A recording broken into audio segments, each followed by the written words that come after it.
दीपनगर येथे कामगारांनी केलेल्या आमरण उपोषणाच्या 5व्या दिवशी 3 कामगारांची प्रकृती खालावली तरी दीपनगरचे मुख्य अभियंता यांनी हाताची घडी तोंडावर बोट असल्याची भूमिका घेतल्यामुळे कामगारांमध्ये पसरली तीव्र नाराजी।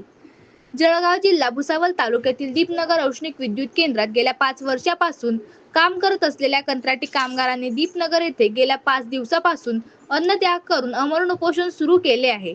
उपोषणाच्या 5व्या दिवशी 3 कामगारांची प्रकृती खालावल्याने आरोग्य विभागातर्फे आंदोलकांना उपचार देण्याचा प्रयत्न केला, परंतु आंदोलकांनी न्याय मिळत नाही तोपर्यंत उपचार घेण्यास नकार दिल्याचे समजते।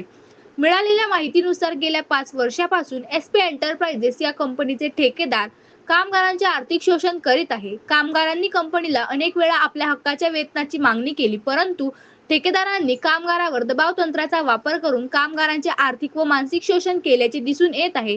एसपी एंटरप्राइजेस या कंपनीला राजकीय पाठबळ असल्यामुळे कंपनीने अन्यायाचा कळस गाठला असल्याची चर्चा होत आहे।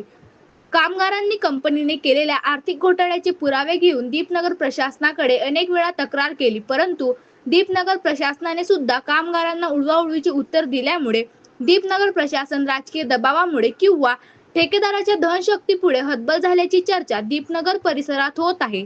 कामगारांनी शासनाकडे न्यायाची मागणी केली असल्याने शासन प्रशासनाच्या भूमिकेकडे सर्वांचे लक्ष लागून आहे। प्रतिनिधी दीपक लोहार, भुसावळ।